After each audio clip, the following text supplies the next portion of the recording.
आज था हमारे यहाँ पे गंगा दशहरा और दशहरा वाले दिन मेरी बेटी का होने वाला था मुंडन। तो हम निकल पड़े थे सुबह सुबह मुंडन के लिए। 5:30 बजे का टाइम था। हम उस टाइम पर अपनी गाड़ी उठा करके बेबी को लेकर के और उसकी बुआ के साथ निकल चुके थे। और बेबी मेरी तक खुश हो रही थी क्योंकि मैं सोता हुआ ले गई थी।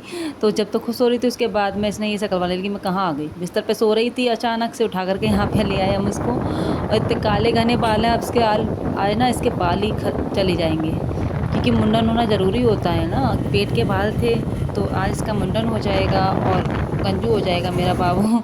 इतने में यहाँ सूर्यदेव के भी दर्शन होने लग गए क्योंकि 6 बजे का टाइम था लगभग। हमें रुनकता जाना था जमुना घाट पर। तो वहाँ पे इस तरह की का मेला भी लगता है, बहुत धूमधाम से गंगा दशहरा मनाया जाता है। ये देखिए मेले की शुरुआत हो चुकी थी, गंगा दशहरा के पास हम पहुँच चुके थे।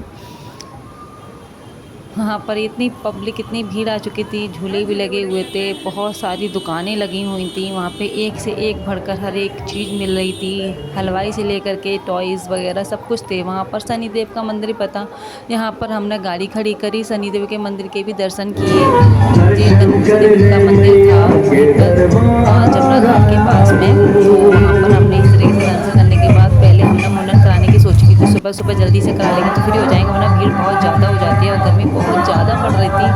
इतनी गर्मी हो रखी थी कि पूछे ही मत। सुबह भी गर्मी लगने लगी थी, 7 बजे तो इतनी तेज़ धूप निकल आई थी कि हमारे स्किन जलने लग गई थी। हमने ढूंढा, जो बाल मुंडन करते हैं ना उनको, नाव को ढूंढने लग गए थे हम, लेकिन दिख रहे नहीं थे। बहुत सारे लोग आए हुए थे, पब्लिक बहुत ज़्यादा थी। सुबह सुबह मॉर्निंग में भी इतनी पब्लिक हो चुकी थी। यहाँ पे अच्छी अच्छी दुकानें भी लग रही थी, बहुत सी सुंदर सामान लग रहा था। हाँ, फिर हमें अचानक से देखा कि वहाँ पे एक साइड में बहुत सारे नाव बैठे हुए थे जो कि मुंडन करते हैं बच्चे का। तो वहाँ पे फिर हमने अपनी बेटी का मुंडन कराया। इसके काले घने बाल आज काटे जा रहे हैं। मुंडन हो रहा है इसका। 3 चोटियाँ बनाती थी मैं इसकी, लेकिन अब इनका गंजू हो जाएगी तो एक भी चोटी नहीं बनेगी। और ये बहुत ज़्यादा रो रही थी क्योंकि इसे मशीन से करवा रहे थे हम। मशीन से ना तब भी बाल रह गए थे तो फिर हमने अस्त्रा चढ़वाया था इसके सिर पर, क्योंकि मशीन से क्लियरिटी से नहीं हो पाए थे। पर ये बहुत रो रही थी, हाथ भी नहीं लगाने दे रही थी।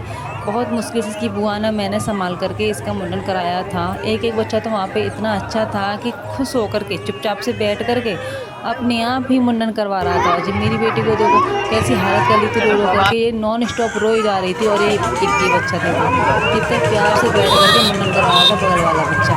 मन भी बहुत मिला था इसको देख करके। तो हम लोगों को हंसी आ रही थी और मेरी बेटी बेचारी इतना जोर जोर से रोने लग रही थी कि इसने हमें ढंग से मुंडन में नहीं कराया था। बार बार वो बेचारा क्या जल्दी करवा रही थी, लेकिन ये क्या बार बार रोती बहुत ज़ोर से, तो हमें से हटाना पड़ता। फिर हम इसे ले गए जमुना घाट की तरफ।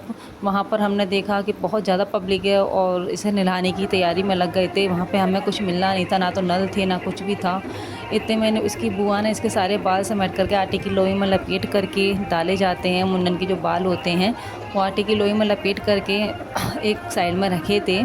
और हमने बाबू को नहलाने की तैयारी करी, पर हम कुछ लेके नहीं गए थे क्योंकि पिछली बार हम जब गए थे मेरी बड़ी बेटी का मुंडन कराने के लिए, उस टाइम पर वहाँ पे फारे लगे हुए थे और नल भी लगे हुए थे। ये तैयार थी नहाने के लिए, सोच रही थी मुझे कोई नहाने के लिए बाल्टी दे दो, कोई मग्गा दे दो, मम्मा मुझे जल्दी नहला दो। ऐसी लग रही थी। फिर कहीं से हमने एक बाल्टी ली। बाल्टी लेने के बाद में हमने इसके नहाने की तैयारी शुरू करी, पर वहाँ पे इतनी भीड़ भर चुकी थी, बहुत ज़्यादा भीड़ होती आती है। जो सुबह 6:30 बजे का नज़ारा था, इसको मैंने दही डाला, दही डाल के हम इसको नहलाने लगे थे। और ये नहाने में भी बहुत जोर से रोई थी कि पानी बहुत ठंडा था जमुना का, और इसी पानी से इसको नहलाना था क्योंकि हमारे यहाँ पे इसी पानी से नहलाते हैं। जमुना के पानी से यहाँ से नहला धुला करके हमने इसके लिए कपड़े निकाले, न्यू कपड़े पहन करके अपनी बेटी को अच्छे से रेडी कर दिया था। और फिर हमने सोचा कि चलो देखते हैं और क्या हो सकता है वहाँ से निकलने के बाद में। हमारी बेटी इस तरह से रेडी हो चुकी थी, और इसके कहीं कहीं कट लग चुके थे उस तरह की वजह से। पर ये अब बेटर फील कर रही थी क्योंकि उस टाइम पर बहुत ज़्यादा रो रही थी। हमने देखा तो फिर ये मेरे पति देव भी बोले जमुना घाट कौन सा रो रो हम आते हैं, चलो थोड़ा हम भी हाथ मुँह धो लेते हैं। तो ये लोग भी अपने अपने हाथ मुँह धोने चले गए थे। मैं अपनी बेटी को संभालने के लिए घर के लिए निकलने वाले थे, लेकिन उसकी बुआ बोल रही थी कुछ मीठा खा लेते हैं। तो जलेबी, कचौड़ी और उसका मोहड़े का हमने नाश्ता सा किया था। तो हम थोड़ा आगे चल कर के देखिए कितनी भीड़ है यहाँ पर जमुना घाट पर। बहुत ही ज़्यादा पब्लिक पहुँची थी। ये सुबह 6:30 या 7 के बीच का नज़ारा है, इतनी पब्लिक थी। और ये बेटी अपने पापा की गोद में खुश हो रही थी, लेकिन स्माइल नहीं दे रही थी क्योंकि वो बोल रही थी इतने सारे खूबसूरत से बाल थे मेरे, सारे मुड़वा दिए। अब मुझे टोपी लगानी पड़ी थी कहीं इसके सिर को धूप ना लग जाए, इसलिए मैं इसे कैप पहना कर रख रही थी।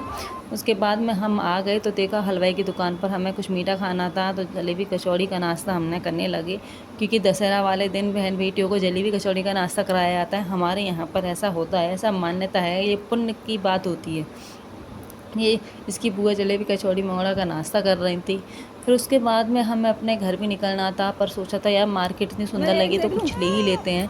तो इतनी सुंदर मार्केट में ऐसे मुझे झुमके बहुत अच्छे लगे, बड़े ही खूबसूरत प्यारे प्यारे झुमके थे, देख करके मन ललचा गया। तो मैंने इस भैया से 4-5 जोड़ी ख़रीद लिए। बहुत अच्छी रेट में भी दे रहे थे, 30 रुपीज़ के पर पीस था। और हमारे आगरे में मार्केट काफ़ी बड़ी लगती हैं, तो इतने सस्ते नहीं मिलते हैं, 50 रुपीज़ के तो नॉर्मली मिलते ही मिलते हैं। वहाँ से हम चल दिए थे, फिर झुमके वगैरह लिए, बहुत सारा सामान मिल रहा था, लेकिन हम नहीं रुक सकते क्योंकि धूप बहुत तेज़ हो जाती है, मेरी बेबी को धूप लग जाती है, हमें भी, हमें जल्दी से घर पर भी आना था। इस वजह से हमने नॉन स्टॉप अपनी गाड़ी स्टार्ट कर दी। पर रास्ते में ना एक भंडारा होने लग गया था पुए और सब्जी का, जो कि हमारे फेवरेट हैं। हम लोगों के यहाँ पे ये पुए का भंडारा एक स्पेशल भंडारा माना जाता है। इतने में चलते जा रहे थे कि हमने सोचा कि चलो ये पुए वाला भंडारा भी खा लेते हैं। तो वहाँ पर मैंने जा कर के ये एक पुए का दोना मंगाया और मैंने पुए का भंडारा खाया। इसकी बुआ ने और मैंने, हम दोनों ने मिल कर के एक पुए का भंडारा खाया। किसी बुआ को भी पसंद है, मुझे भी बहुत ज़्यादा पसंद है। वहाँ पे मैं थोड़ा वेट कर रही थी कि बच्चों के खिलौने लेने के लिए इसके पापा चले गए थे। इसकी बुआ के साथ मैं खड़ी हुई थी, ये खिलौने लेने गए थे और मैं इसको संभाल रही थी। ये रो भी रही थी, सो भी रही थी, कभी उठ रही थी, ऐसे ही कर रही थी। फिर उसके बाद में हमने अपनी गाड़ी स्टार्ट करी। गाड़ी स्टार्ट करके सूर्यदेव हमारे ऊपर तक चढ़ाए थे और हम अपने घर आ गए। ओके, मिलते हैं नेक्स्ट वीडियो में। अगर वीडियो अच्छी लगी हो तो लाइक कीजिएगा, चैनल को सब्सक्राइब कीजिएगा।